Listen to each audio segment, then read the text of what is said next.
Hello, I'm not dead, my channel's not dead, and I hope you're doing well as well. I haven't made a video in a while because I get discouraged by the huge number of videos on the front page of this website, and I just feel like adding one tiny more drop into the sea changes nothing really, and there's not much point making new content. Also, I've been very busy lately for totally unrelated reasons, and perhaps this is the biggest reason I haven't really made anything, is that I feel that a lot of the content that I used to make, which you'll see is all of these kind of hyper-specific essays. These days I'm thinking about a lot of things that I can only really express through art, through poetry, through prose, and those aren't the kind of things that people really look for. So I haven't been really sharing anything, although I have been developing my thoughts in several different directions that can't really be explained in the same way that I'd explain some of my other work on this website. Add that to the fact that YouTube is not my preferred method of expression.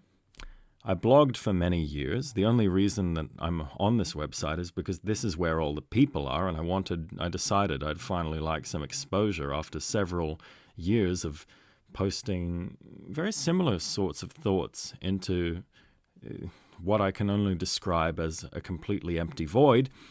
And so here we all are. I have written a few things.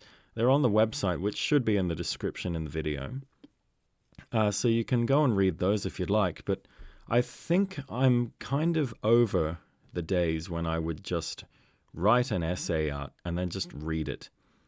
And then, you could find the transcript on that website, because I don't want to waste your time or mine. Unless you would like me to read those things. I'm not against it. I just think, a priori, I think you should read it first.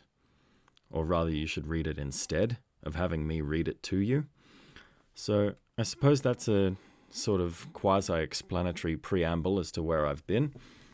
I have read a fair few books, although I haven't since I've made the last video, although I bet it's nowhere near as many as most of the people who are watching this. And some did stick out.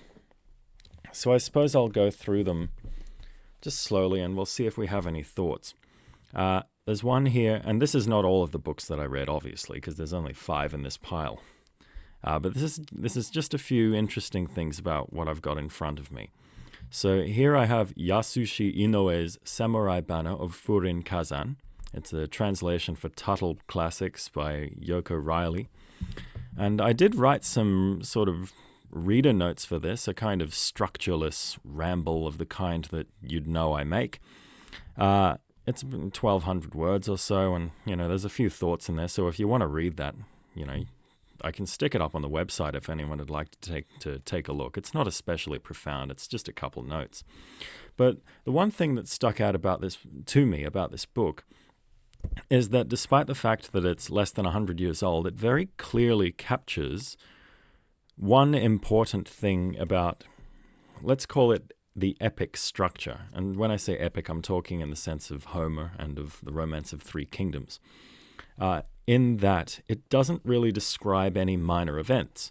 It only describes these sorts of major happenings, and any small movements, whenever a small movement is kind of made, or whenever anything is put into particular focus, it always needs to have a grander meaning. There's no one lifting aside curtains or coughing or, taking a swig from the flask on their hip or any of this sort of very tiny motions. It's all grand things. It's all, he charged forth and received many cuts and, cut his enemy's head off and all this sort of major events only.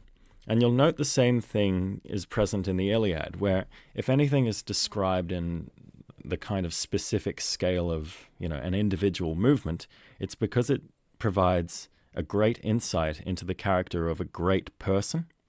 And when I say great person, and this is actually a good opportunity for another minor segue, when I say great person, I'm talking about a magnanimous person. And when I'm talking about magnanimous, I'm using that word not in the modern sense of largesse or generosity, although it does include this, but I'm using it in its kind of etymologically pared back sense. So you take magnanimous, magnus, great, animus, soul, it's Latin. Somebody who is great of soul. And somebody who is great of soul is the only character who should appear for more than one sentence in a proper epic. So all of the characters in the samurai banner of Furin Kazan are magnanimous people. They're all big-souled. There is an essay about this on my website somewhere, so you can read more about that, but I'm not going to read it out, as I said, because I don't want to waste your time or mine. So I suppose with that, I'll move on to what I'm reading at the moment, which is a translation for... God, who did this translation? Hold on, just let me get it.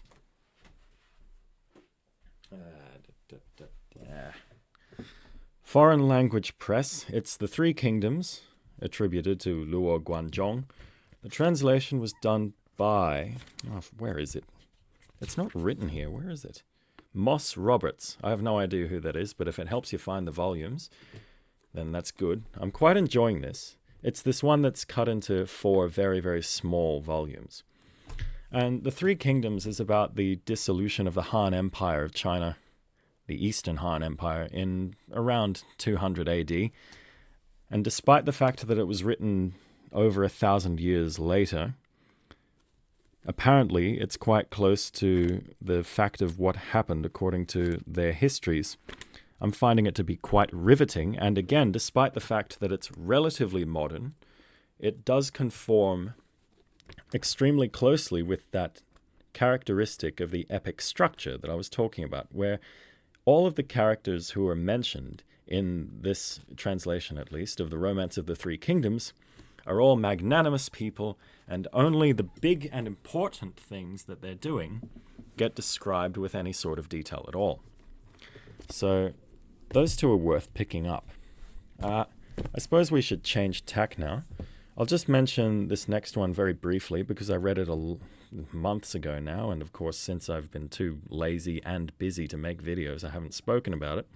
But I've got Laurus here by Yevgeny Vodolazkin, which is a hagiography of a made-up Russian saint, Arseny, who changes his name several times and lives in, it's the 15th century, that's it.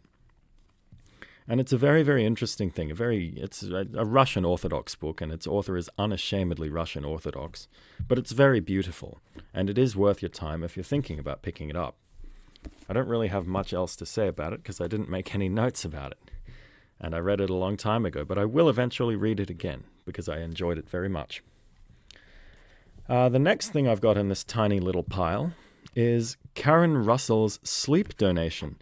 Now, this is a book that my uncle, who is very in tune with new science fiction novels because he subscribes to several science magazines, and he is a scientist, and in addition to checking out the actual articles about, at the moment it's the James Webb Telescope, and also photosynthesis, although he hasn't really told me about what he's reading in that area for the moment.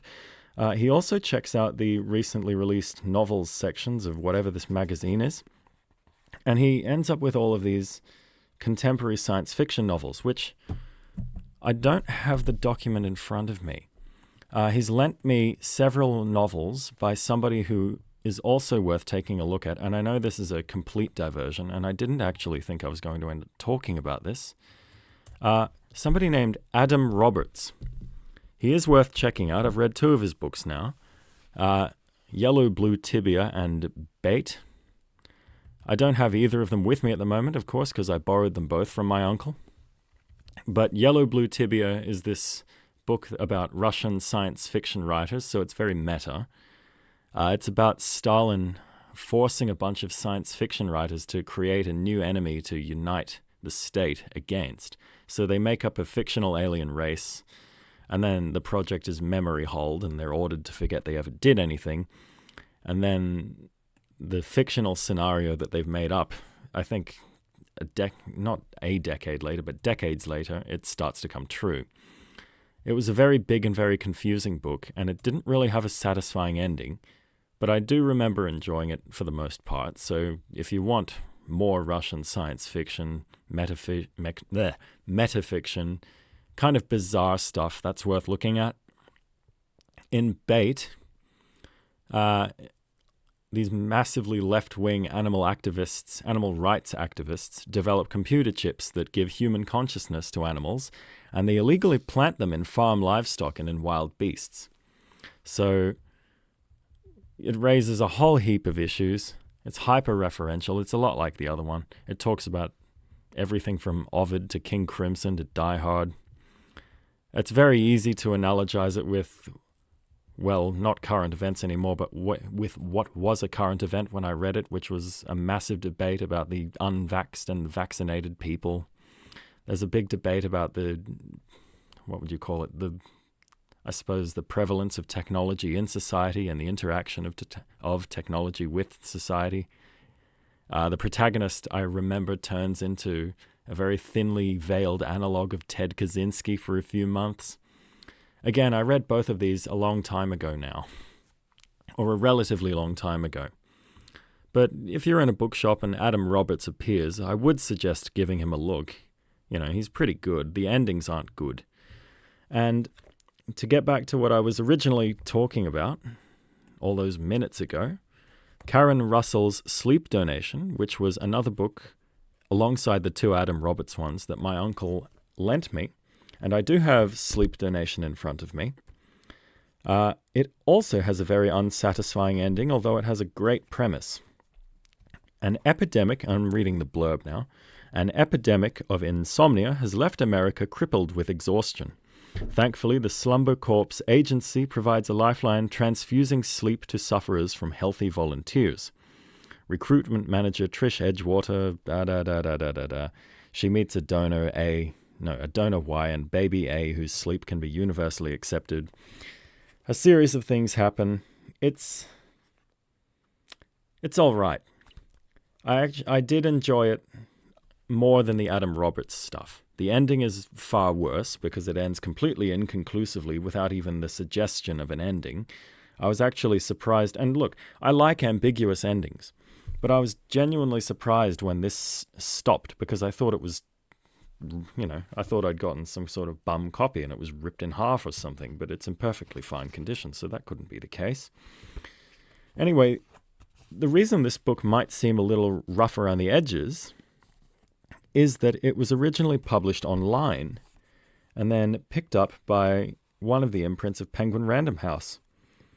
So, hey, if you've got a manuscript lying around and you don't think there's any hope for you in traditional publishing, it's things like this that are slowly convincing me to just put more and more of my work online.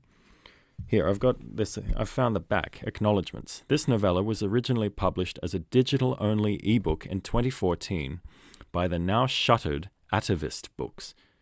And then she goes on to thank the people in the team and so on. Who was this? Who picked this up for actual publication? Which imprint? Vintage. Right, so it was published by some online thing and then it got picked up by Vintage. And now I'm holding it in my hands. So if you've got a manuscript lying around, and I'm thinking about sticking mine up somewhere on the internet as well, although I'm not really that eager to do it, to be honest, I still require a great deal more convincing, especially since my work isn't very good, to put it lightly. I mean, again, you can see examples of that on the website. But we'll move on, and we'll talk about something that didn't really disappoint me in any way, and that I've left for quite a while and picked up twice, but I did finish it a few months ago. It's Kristin Lavransdatter by Sigrid Undset. Kristin Lavransdatter is a book about a medieval woman in Norway in the first half of the 14th century, and it's just a biography. It's very, very good. It's probably the best book about womanhood in all of its aspects I've ever read, and it will be the best one that I ever do read. The book ends with the beginning of the spread of the Black Plague, and I won't tell you why it ends or how it ends, because it's worth reading for yourself. It's got this very lush style to it. I've got this very old translation by... who did this? It's not telling me. It's being stubborn. because of course it is. But there are only 2 translations anyway, so this is the old one. This is the one that Sigrid Undset actually collaborated with the translators on because she was alive when it was made. And it's the very old-fashioned English one where the sentences are all 6 lines long and everyone speaks with, the formal thous. I have heard that the new one is much smoother, the new translation. I haven't read it, but I have read an essay, and the link to that essay should be on Wikipedia, but I think I might stick it in the description of this video as well, just to make it easier for you to find it. There was a comparative essay of the 2 translations that I thought was very insightful, although it does slightly spoil what happens during the book, so you might not be able to read the full thing. But I think it is worth taking a look at it, so I'll link that essay. And of course the book is fantastic, obviously, and you should read it if you're in the mood for a big Gothic medieval novel about the life of a Norwegian woman about 600 years back. 700 years. This is the last book that I've got on my desk, close to me, although it's not the last one that I've read, and it's not the only one that I've read. This is an anthology of decadent and symbolist stories, which was edited in and had an introduction written for it, and they were translated from French by Brian Stableford. Decadence and symbolism are these 2 early 20th, no, not early 20th, although it was around then. They started in the 19th century, these 2 literary movements, and they continued into the 20th, and actually there are some examples of work in this book that come from around the time of the Second World War. There are these 2 very opulent and degenerate neo-romantic literary movements, which it would take a great deal of effort for me to sum up in any sort of short form here. It would be more effective, perhaps, for you to find an essay written by Brian Stableford, because as I understand it, having looked up a little biography of him, he's something, he's something of an expert on the topic. So I think I might just skim through this little introduction that he's written just a bit to give you an idea of what we're looking at. Let me see if I can find a nice place to start. Hold on. So, the concept of symbolism with a capital S, as defined and described by the movement's various manifestos, most famously the one published by Jean Moreas in Le Figaro on 18th September 1886, was inevitably formed by means of its relationship to various other perceived movements, partly in a spirit of pillage, and partly one of defiant opposition. 4 such movements were of particular importance in that quest for definition, 2 of them old and allegedly passé, which the symbolists wanted to replace, the Romantic movement and the Parnassian movement, and 2 of them more recently born, the Naturalist movement and the Decadent movement. Symbolism can be seen as an evolutionary successor of the Parnassian movement, which can itself be seen as a species of neo-romanticism, but its relationship with the 2 contemporary schools was necessarily more complicated, and he goes on into an extremely specific breakdown of what symbolism is and what decadence is. But I think that little just that snippet of the introduction kind of gives you an idea of the sort of work we're dealing with here. It's very much full of sex, death, drugs. There is at one point a space mission. There's a story in here that I quite enjoyed that I do remember well, which was the Passion of the Christ reimagined as a bicycle race. Although I can't find the page number now, of course, now that I need it. But there's a lot in this anthology. It's this giant book, to be honest, and it's very good. It was very much worth the time. There's all sorts of writers in here. I might list a few just to see if if your ears prick up. We've got Baudelaire, of course, Rimbaud, Théophile Gautier. Who else? Paul Verlaine. Who else? Huysmans. All of those, Mallarmé, Moreas, all those sorts of characters. Paul Adam. Gautier. I already said Gautier. A lot of these names are French, well, all of them are French, and they're all very difficult for me to pronounce. I never had any training in French whatsoever, and I'm sure everyone can tell, and you're all critiquing my pronunciation as we speak. That's all right, I don't care. You know who I'm talking about. And if you don't, you should pick up the anthology for yourself. It's Decadence and Symbolism, a showcase anthology, edited by Brian Stableford. It's full of lots of interesting gothic, gory, degenerate, very saucy sort of stuff. And it's really very good. So I'm quite happy with the caliber of the books that I've been reading over the past few months. And on a more general note, though I know that my channel's not really for this type of elucidation and no one really cares, life has been going quite well for me recently as well, and I hope it's the same for you.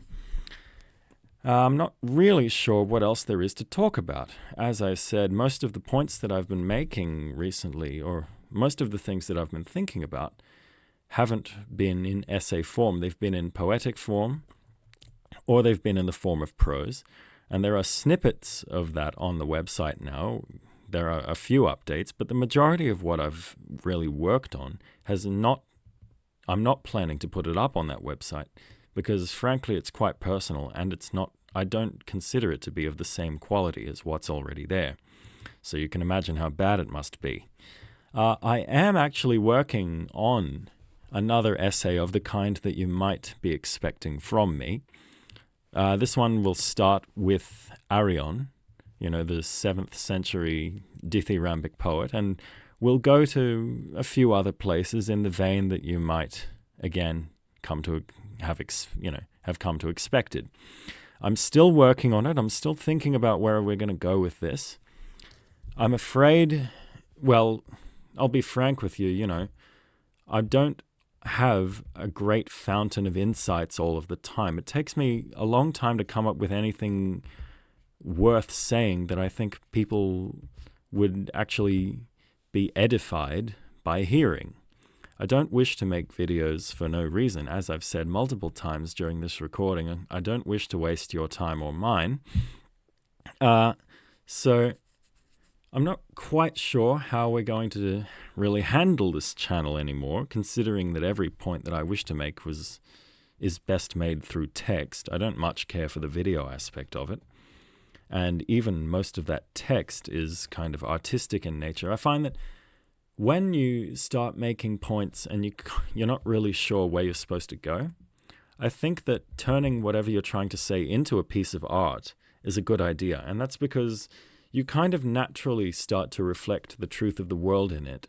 And that it's sort of like putting a theoretical case study into, you wouldn't call it a practical situation, obviously, but it is very much like testing a hypothesis, almost, because when you detect an unreal element in what you've made, you understand, well, there must be something wrong with the philosophy if it's resulted in something happening within the story that couldn't possibly really be true. And true in the sense of Robert Graves' poetic truth, obviously, not true in the sense of fact, because we've left that behind as soon as you started speculating philosophically. But I think that we might end this, I don't know what to call it, comeback thing, with a little bit about how I approach this sort of art that I've been making. Now, if you've seen any of these videos, you'll understand that I place great emphasis on perspective. The most important and immediate concern in any work you make is the perspective, and if you're writing multiple points of view, you need to make sure that they actually are different, otherwise you're wasting time. And you can have that kind of agnostic, perspectiveless writing only if you're writing in the epic format. Otherwise, you really do need to have a perspective.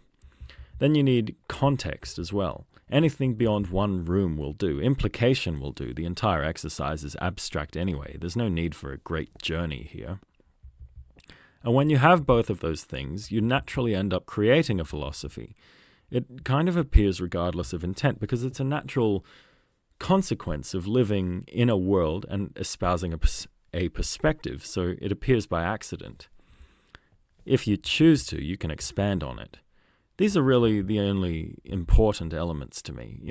Things like when I write plotting and world building, I find them to be mostly a waste of time. They achieve only empty things. You know, if you take something like Kafka's Metamorphosis, it's a compressed Don Quixote. And really all stories are like this, because they're all an exception. They're surrounded by that which is not an exception, which places the exception into context and allows it to move. To write a subject, one must have love for the subject. It must be an example of the particular, not a general preposition. And that's a point that I kind of stole from Yeats. Again, if you read the essays, you'll find just a tad more about what I'm talking about in that, although probably not that much more. I'm afraid they're a little more rambly than you might be accustomed to my being, and I know this is plenty rambly already. Speaking of which, I do believe we've run out of things to talk about for now, so I hope you stay well until I finally find it within myself to finish a project and get it out. Goodbye.